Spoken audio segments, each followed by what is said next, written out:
Good morning student.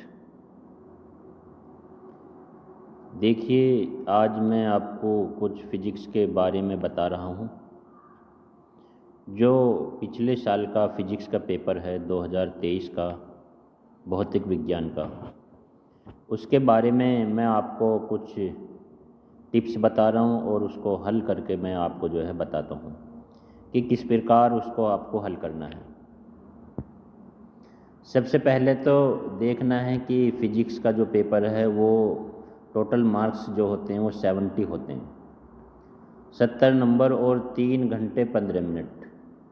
प्रारंभ के 15 minute परीक्षार्थी को प्रश्न पत्र पढ़ने के लिए निर्धारित हैं, यानी पहले आप जो है उस सारे पेपर को रीड कर लेना है, पढ़ लेना है और ये देखना है कि आप उसमें से सबसे आसानी से कौन से सवाल हल कर सकते हैं। सबसे पहला आपको वही सवाल हल करने हैं। दूसरा है सभी प्रश्न अनिवार्य हैं। इस प्रश्न पत्र में 5 खंड हैं, खंड ए, खंड ब, खंड स, खंड द और खंड य। खंड ए बहुविकल्पीय हैं तथा प्रत्येक प्रश्न 1 अंक का है। जो बहुविकल्पीय प्रश्न होते हैं उनको आप जो है अगर डायरेक्ट आंसर याद है तो उस पर डायरेक्ट ही लिखना होता है।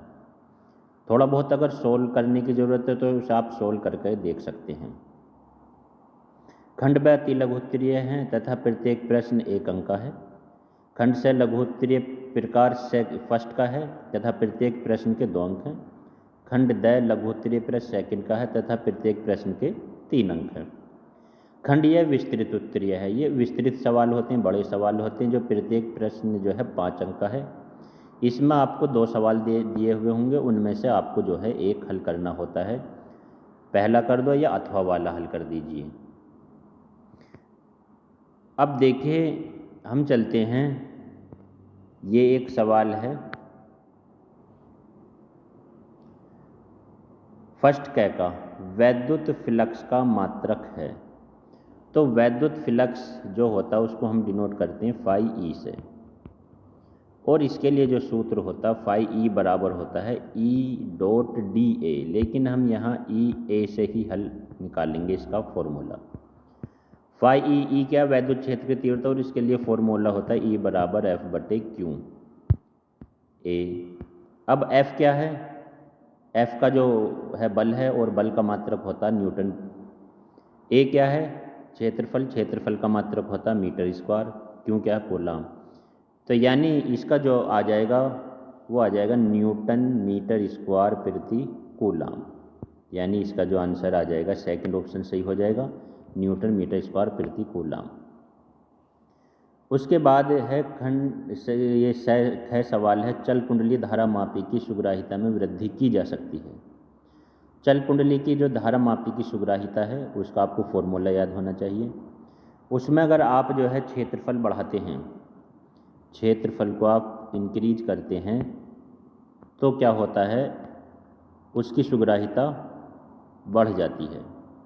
अगर आप जो है कुंडली में फेरों की संख्या, यह है कुंडली का क्षेत्रफल घटाकर, ये गलत है, कुंडली में फेरों की संख्या घटाकर, ये गलत है, कुंडली का क्षेत्रफल बढ़ाकर, ये जो ऑप्शन है ये सही है। कुंडली का क्षेत्रफल बढ़ा करके हम क्या कर सकते हैं, इसको जो है हम धारा मापी की सुग्राहिता में वृद्धि कर सकते हैं।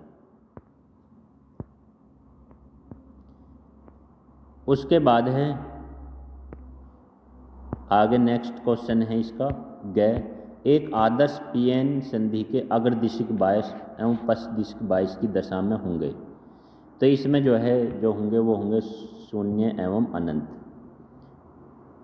इसका गह सवाल है, कह रहा है कि द्रव्य तरंगों के संबंध में सत्य कथन है, तो वो इसका थर्ड ऑप्शन है।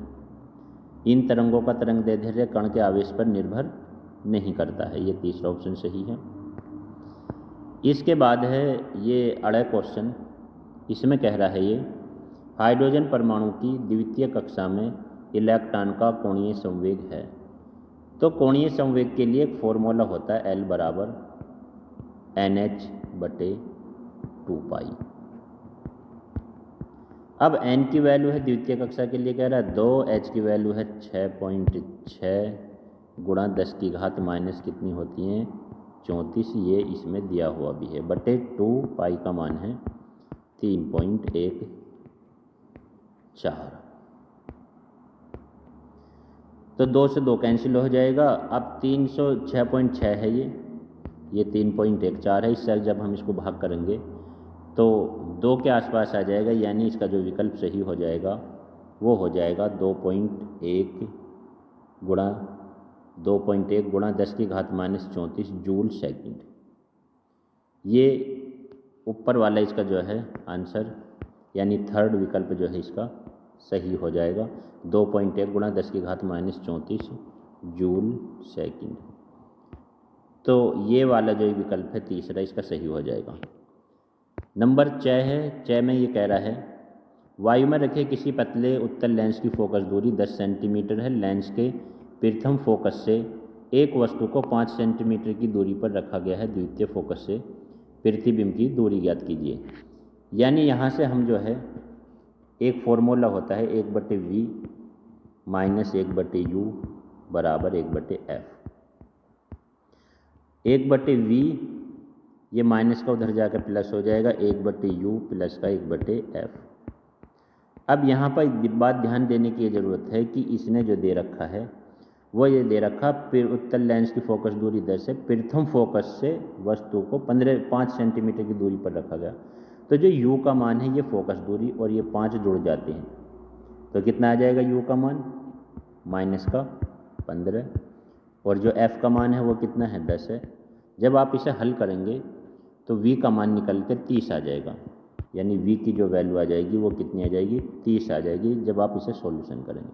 लेकिन हमें कह रहा है द्वितीय फोकस से प्रतिबिंब की दूरी, तो द्वितीय फोकस से जब हम निकालेंगे फोकस दूरी तो वो जो मान निकल कर आ जाएगा वो आ जाएगा कितना 30 में से हम 10 को घटा देंगे यानी 20 सेंटीमीटर। यानी इसका जो विकल्प है वो फर्स्ट सही विकल्प आ जाएगा, यानी 20 सेंटीमीटर। तो ये है विकल्प।